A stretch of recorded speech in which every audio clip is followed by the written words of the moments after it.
नमस्कार, मी डॉक्टर प्रणिता श्री विश्वंभर आयुर्वेदा या आपल्या चॅनेलमध्ये तुम्हा सर्वांचं पुन्हा एकदा स्वागत आहे। ज्यांच्या शरीरातील कफ भरपूर वाढलेला आहे, छातीमध्ये घशामध्ये चिकटलेला कफ लवकर बाहेर पडत नाही, वेगवेगळे कफाचे त्रास सतत होत राहतात, त्यांच्यासाठी आजचा हा व्हिडिओ अतिशय महत्त्वाचा आहे। हा कफ नेहमी त्रासदायकच असतो का? तर नाही। जेव्हा प्राकृत अवस्थेमध्ये समान अवस्थेमध्ये कफ आपल्या शरीरामध्ये असतो तेव्हा तो आपल्या शरीराला बल देतो, स्थिरपणा देतो, शरीराचा थंडावा टिकवून ठेवतो, वजन मेंटेन ठेवतो, शरीराला स्निग्धपणा चिकटपणा देतो, सत्वगुण वाढवतो। तर अशी महत्त्वाची कफाची कामं आहेत। आपल्या शरीरामध्ये 5 प्रकारचा कफ असतो। पहिला अवलंब कफ आहे जो आपल्या हृदयाच्या ठिकाणी असतो, हृदयाचं धारण करतो। दुसरा क्लेदक कफ आहे जो आमाशयाच्या ठिकाणी असतो, आपल्या अन्नपचनाला मदत करतो। तिसरा बोधक कफ आहे जो आपल्या जिभेच्या ठिकाणी असतो, वेगवेगळ्या चवी आपल्याला त्याच्यामुळे समजतात। चौथा तर्पक कफ आहे जो मस्तिष्काच्या ठिकाणी असतो, आपल्या ज्ञानेंद्रियांचं पोषण करतो। आणि पाचवा श्लेषक कफ आहे जो आपल्या सांध्यांच्या ठिकाणी असतो, सांध्यांना जुळवून ठेवतो। जेव्हा आपल्या शरीरातील कफ प्राकृत असतो, समान अवस्थेमध्ये असतो, तेव्हा ही सगळी कामं व्यवस्थित होतात। पण जेव्हा शरीरातील कफ प्रमाणापेक्षा जास्त वाढतो तेव्हा या कामांमध्ये अडथळे निर्माण होतात। त्याचबरोबर शरीरातला चिकटपणा भरपूर वाढतो, शरीर जड वाटतं, थंडी जास्त वाजते, आळस येतो, झोप जास्त येते, घसा खवखवतो, खोकला येतो, छाती भरते, दम लागतो, श्वास घ्यायला त्रास होतो, वारंवार सर्दी होत राहते, नाकामधून चिकट असा स्राव बाहेर येतो, डोळ्यामधून चिकटपणा बाहेर येतो, भूक व्यवस्थित लागत नाही। तर अशी वेगवेगळी लक्षणं शरीरातील कफ वाढल्यानंतर दिसतात। आणि ही जर लक्षणं अशीच बरेच दिवस राहिली तर पुढे एखाद्या आजारामध्ये याचं रूपांतर होतं। म्हणूनच शरीरातील कफ वाढण्याची कारणं आपण बघणार आहोत, जेणेकरून ह्या कारणांकडे जर तुम्ही व्यवस्थित लक्ष दिलं, ही कारणं जर तुम्ही दूर केली तर तिथेच तुमचा निम्मा त्रास बरा होतो। आणि त्यानंतर कफ कमी करण्यासाठी अतिशय परिणामकारक असे सोपे घरी करता येण्यासारखे उपायही आपण या व्हिडिओमध्ये पाहणार आहोत। त्यामुळे संपूर्ण माहितीसाठी व्हिडिओ शेवटपर्यंत पहा। तुम्ही जर अजून चॅनलला सबस्क्राईब केलं नसेल तर जरूर करा। व्हिडिओ आवडला तर व्हिडिओला लाईक करा, शेअर करा आणि बाजूला बेल नोटिफिकेशनचं बटन आहे ते देखील दाबा, की ज्याच्यामुळे मी नवनवीन व्हिडिओज अपलोड केले की तुम्हाला पटकन समजेल।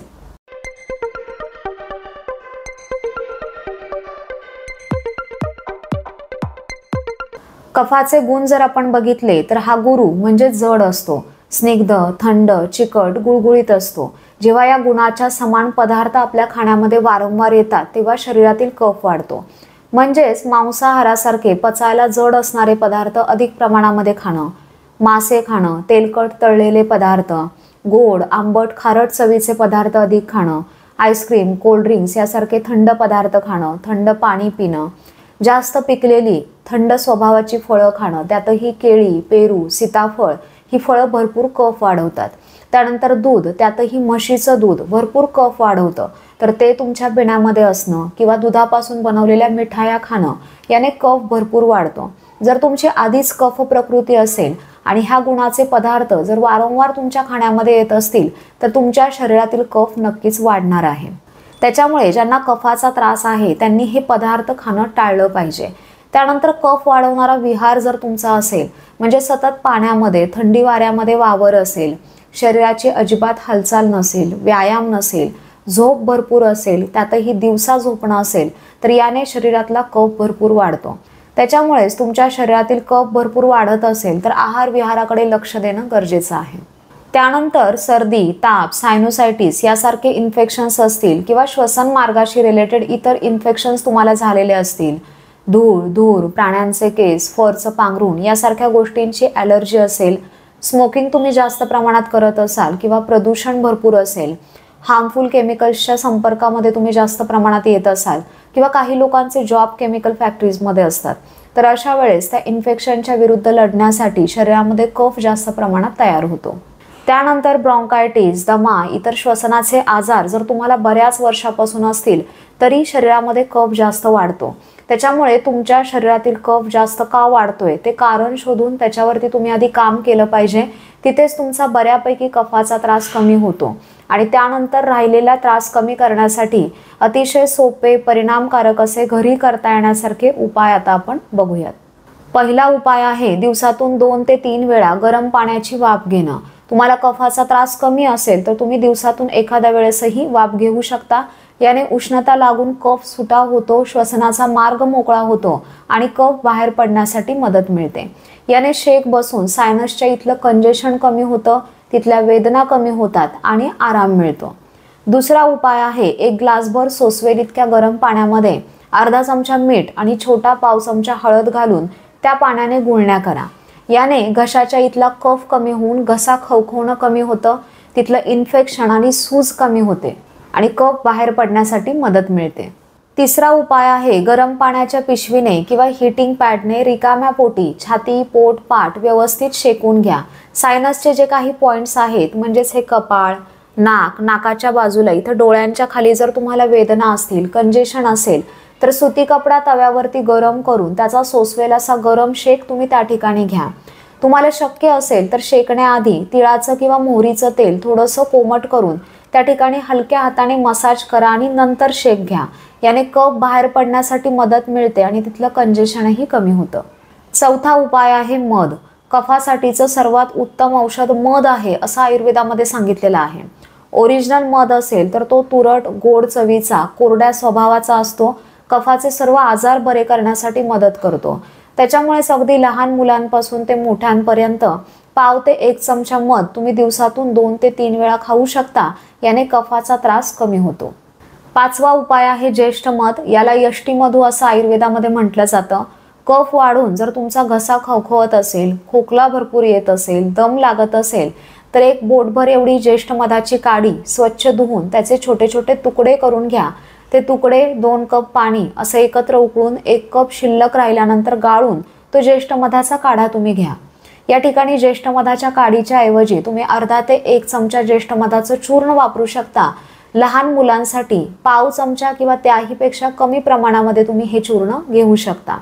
रुग्णाची, रोगाची अवस्था, प्रकृती, वय ह्या सर्व गोष्टींनुसार ज्येष्ठ मधाचं प्रमाण तुम्ही कमी जास्त करू शकता किंवा वैद्यांचा सल्ला घेतलेलं कधीही चांगलं, कारण ज्येष्ठ मधाचं प्रमाण जर जास्त झालं तर याने उलटी होण्याची शक्यता राहते। तुम्हाला काढा बनवणं शक्य नसेल तर तुम्ही ज्येष्ठ मधाचं चूर्ण मधासोबत चाटण स्वरूपामध्ये घेऊ शकता। याने कफ सुटून बाहेर पडण्यासाठी मदत मिळते।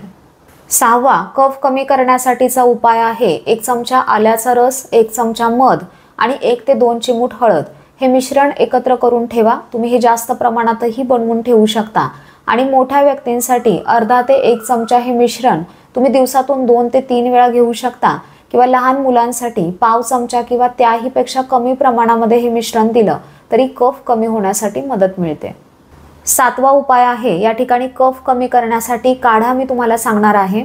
2 कप पाणी, 7 ते 8 तुळशीची पानं, 2 लवंग, 2 मिरी, 1 छोटा दालचिनीचा तुकडा, 1 विलायची आणि पाव छोटा चमचा आल्याचा किस हे सगळे मसाल्याचे पदार्थ घालून उकळून 1 कप काढा शिल्लक राहिल्यानंतर गाळून तो काढा तुम्ही दिवसभरामध्ये थोडा थोडा प्या। याने कफ कमी होण्यासाठी मदत मिळते। फक्त ज्यांना उष्णतेचा, पित्ताचा भरपूर त्रास आहे, मूळव्याध आहे, संडासमधून रक्त येते किंवा शरीराच्या इतर भागामधून ब्लिडिंग जास्त होते, त्यांनी हा उपाय करू नका। ह्या मसाल्याच्या पदार्थांचा तुम्ही जेवण बनवतानाही वापर करा। याने पचन सुधारतं, भूक वाढते आणि खूप चांगला फरक याने बघायला मिळतो। आठवा उपाय आहे जो सर्वांनीच करायचा आहे, पण ज्यांना कफाचा त्रास आहे त्यांनी आवर्जून करायचा आहे। जे धान्य तुम्ही वापरणार आहात ते जुनं धान्य वापरा। कमीत कमी 1 वर्ष तरी जुनं असलं पाहिजे, त्याहीपेक्षा जुनं असेल तर अधिक चांगलं। किंवा जुनं धान्य तुम्हाला नाही मिळालं तर जे धान्य तुम्ही वापरणार आहात ते आधी थोडंसं भाजून घ्या, नंतर वापरा। याने त्यातल्या पाण्याचा अंश कमी होतो, ते पचायला हलकं होतं आणि याच्यामुळे कफ वाढत नाही। तर असे कफ कमी करण्यासाठीचे अतिशय परिणामकारक असे सोपे 8 उपाय मी तुम्हाला सांगितले, जे अगदी सहज कोणालाही घरी करता येण्यासारखे आहेत। तर हे उपाय तुम्ही करायला लागा, पथ्य पाळा, आजाराच्या कारणांकडे लक्ष द्या आणि परिणाम मला कमेंट करून नक्की सांगा। सर्व उपाय करूनही जर फरक पडत नसेल तर चांगल्या वैद्यांकडून आयुर्वेदिक उपचार घ्या। हा त्रास तुमचा नक्कीच मुळापासून बरा होईल। तर हा व्हिडिओ तुम्हाला कसा वाटला ते कमेंट करून सांगा। या व्हिडिओविषयी काही शंका तुमच्या मनामध्ये असतील तर त्या देखील कमेंट करून नक्की विचारा। पुन्हा भेटूयात नवीन टॉपिक सोबत नवीन व्हिडिओमध्ये। तोपर्यंत धन्यवाद।